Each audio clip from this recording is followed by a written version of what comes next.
The Limpopo Province in South Africa is currently facing one of its most severe meteorological crises in decades.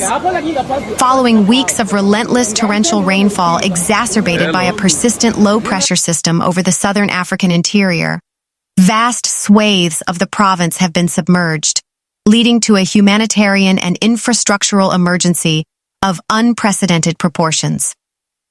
As of January 2026, the provincial government, in coordination with the National Disaster Management Center, has officially declared a provincial state of disaster. The flooding, which began in the wake of seasonal tropical moisture influx, has primarily impacted the districts of Vhembe, Mopani, and Capricorn. Meteorologists from the South African Weather Service report that certain areas received over 300 millimeters of rain within a 48-hour window, nearly half of their annual average precipitation. This sudden deluge has caused the Limpopo, Levubu, and Letaba rivers to breach their banks, sending walls of water into residential settlements and agricultural heartlands. The human cost of the floods is rising. Local authorities have confirmed at least 24 fatalities, with several individuals still reported missing after being swept away by fast-moving currents or trapped in collapsed structures. Emergency services, including the South African National Defence Force, have been deployed to conduct aerial rescues. In the Vhembe district alone, over 1,500 households have been displaced. Displaced residents are currently being housed in temporary shelters, including community halls and churches, provided by the Department of Social Development. The infrastructure damage is estimated to run into billions of rands. Key transit points, including sections of the N1 highway, the vital artery connecting South Africa to Zimbabwe and the rest of the SADC region, have been intermittently closed due to sinkholes and debris. More than 40 bridges have been washed away or deemed structurally unsound, effectively isolating rural villages from essential services. Eskom has reported widespread power outages as substations were inundated. Furthermore, water treatment plants have been compromised, leading to urgent warnings regarding waterborne diseases such as cholera. Limpopo is the breadbasket of South Africa for citrus and vegetables. Thousands of hectares of crops have been destroyed, sparking fears of significant food price inflation across the country in the coming months. Limpopo Premier has called for urgent intervention, stating, "Our priority is the preservation of life. We are working around the clock to reach those still cut off by the waters." The South African Red Cross Society and various NGOs have launched emergency relief funds to provide food parcels, blankets, and hygiene kits. The government has also activated the Municipal Disaster Relief Grant to begin the long process of reconstruction. Environmental experts point to the increasing frequency of such extreme weather events as a symptom of shifting climate patterns in southern Africa. The transition from El Niño to La Niña conditions has historically brought increased rainfall to the region, but the intensity of this year's Great Limpopo flood has caught many off guard. The road to recovery for Limpopo will be long and arduous.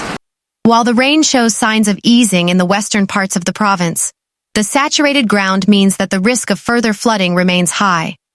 The resilience of the people of Limpopo is being tested as they begin to pick up the pieces of their shattered lives amidst a landscape transformed by water. Meanwhile, the Swathes River, a vital but often seasonal artery in the northern reaches of the Kruger National Park, KNP, has transformed into a destructive force of nature. Following an extraordinary weather event in mid-January 2026, the river has reached record-breaking levels, submerging infrastructure, trapping tourists, and causing a significant ecological upheaval in one of Africa's most iconic wilderness areas. The crisis began when a deep tropical low-pressure system stalled over the Limpopo Province and southern Mozambique. In a 72-hour period leading up to January 15, 2026, the Swathes catchment area received over 400 millimeters of rain.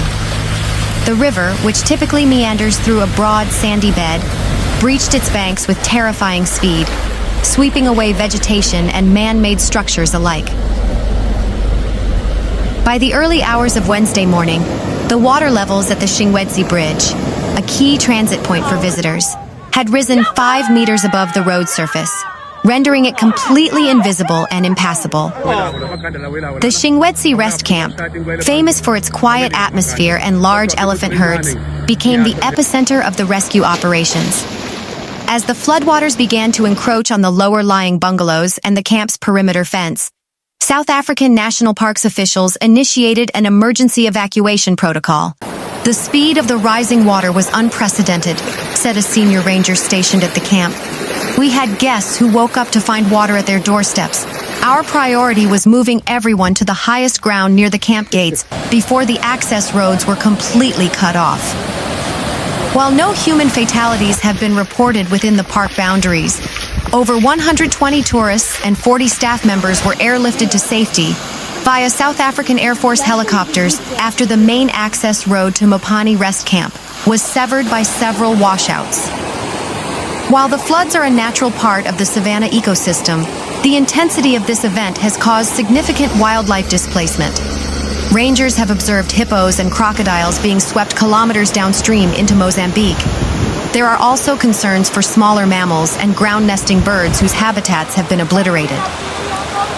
However, ecologists note that such floods are reset events. They flush out accumulated debris from the riverbed and replenish the floodplains with nutrient-rich silt, which will eventually lead to a burst of vegetation growth once the waters recede. The CEO of Sand Parks stated in a press briefing, "We are devastated by the damage to Shingwedzi, a jewel of our northern circuit. Our immediate focus remains the safety of our remaining staff on the ground and the assessment of the wildlife impact. We urge the public to respect the closures. The rivers are extremely dangerous right now." The 2026 Shingwedzi flood will be remembered as a historic event that reshaped the landscape of the northern Kruger. While the immediate focus is on recovery and reconstruction, the event serves as a stark reminder of the raw power of the African climate and the necessity of resilient infrastructure in the face of increasingly volatile weather patterns. Meanwhile, the province of Mpumalanga, South Africa's place of the rising sun, is currently grappling with a catastrophic flooding event that has left communities isolated, infrastructure decimated, and agricultural lands under meters of water.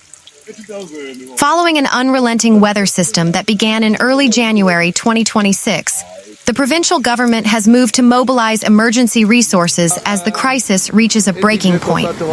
Mori, the deluge, is the result of a persistent, cut-off low-pressure system coupled with tropical moisture funneling in from the Indian Ocean. According to the South African Weather Service, certain districts in Mpumalanga have recorded over 450 millimeters of rainfall in less than 10 days, surpassing historical records for the month of January. The Ehlanzeni District, which includes the provincial capital of Mpumalanga and the border towns near Mozambique, has been the hardest hit. The Crocodile, Kamadi, and Sabi rivers have all exceeded their 1 in 50-year flood levels, turning vast landscapes into inland seas. The humanitarian situation is dire. Disaster management teams have confirmed that at least 18 people have lost their lives in Mpumalanga due to the floods, with the majority of fatalities occurring in the Nkomazi local municipality. Many victims were swept away while attempting to cross flooded bridges, or were trapped when their homes collapsed under the weight of mudslides. In the Bushbuckridge and city of Mpumalanga areas, over 2,000 people have been displaced. The Department of Cooperative Governance and Traditional Affairs has established emergency shelters in schools and community centers. "We are seeing families lose everything they have worked for in a matter of minutes," said a provincial spokesperson. "The scale of displacement is stretching our local resources to the limit." The structural damage across the province is estimated to be in the billions of rands. Mpumalanga serves as a critical transit corridor for trade between South Africa and the port of Maputo in Mozambique, and the floods have paralyzed this economic artery. The N4 toll route, a vital link for international trade, has faced multiple closures due to rockfalls and localized flooding. Numerous R routes, regional roads, connecting towns like Sabi, Grasskop, and Barberton, have been severely damaged by sinkholes and tarmac erosion. In the Nkomazi region, several low-lying bridges, the lifeblood of rural commuters, have been completely washed away, leaving thousands of villagers without access to clinics, shops, or workplaces. Many municipalities are reporting total water outages as pump stations along the riverbanks have been submerged or clogged with silt. Eskom has also struggled to restore power to thousands of households as flooded terrain prevents technicians from reaching downed pylons. Meanwhile, large parts of central and southern Mozambique have been plunged into a state of emergency following a week of relentless torrential rainfall. The country, which sits at the downstream end of several major African river basins, is currently bearing the brunt of massive runoff from neighboring South Africa, Zimbabwe, and Eswatini, leading to what meteorologists describe as one of the most severe flooding events of the mid-2020s. As of January 15, 2026, a powerful tropical weather system, characterized by a persistent low-pressure cell over the Mozambique Channel, has dumped record amounts of rain across the provinces of Maputo, Gaza, Sofala, and Inhambane.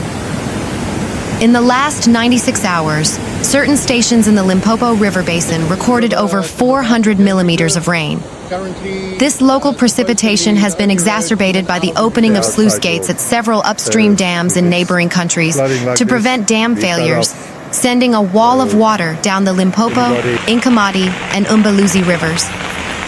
The Umbaluzi River has flooded the Pequenos Libombos Dam area, threatening the primary water supply for the capital city, Maputo. Several districts, including Bone and Namaacha, have seen hundreds of homes submerged. The city of Zai and the surrounding Limpopo floodplain are under high alert. Authorities have initiated forced evacuations in low-lying agricultural zones as the Limpopo River surpassed its critical alert level by over 2 meters. The Pung and Buzi rivers are rising rapidly, cutting off road access between the port city of Beira and the rest of the country. The human cost is mounting. Preliminary reports from the United Nations Office for the Coordination of Humanitarian Affairs indicate that at least 32 people have perished since the start of the floods, many due to drowning or lightning strikes.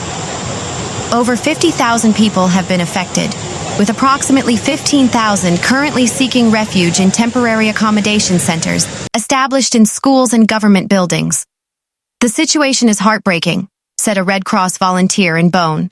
People have lost their livestock, their crops, and their homes in a single night. We are struggling to provide enough clean water and sanitation to prevent an outbreak of cholera. Climate scientists at the National Institute of Meteorology point out that Mozambique is increasingly a victim of its geography. As global temperatures rise, the Mozambique Channel is seeing more frequent and intense tropical systems. This current flood follows the triple threat pattern: heavy local rain, upstream runoff from the hinterland, and rising sea levels that prevent rivers from draining effectively into the Indian Ocean. The road to recovery for Mozambique will be long. While the immediate focus is on saving lives, the massive destruction of schools, clinics, and bridges will require years of international cooperation to rebuild. As the rains continue to fall over the southern African interior, the peak of the flood crest is still expected to hit the coast in the coming days, meaning the worst may not yet be over.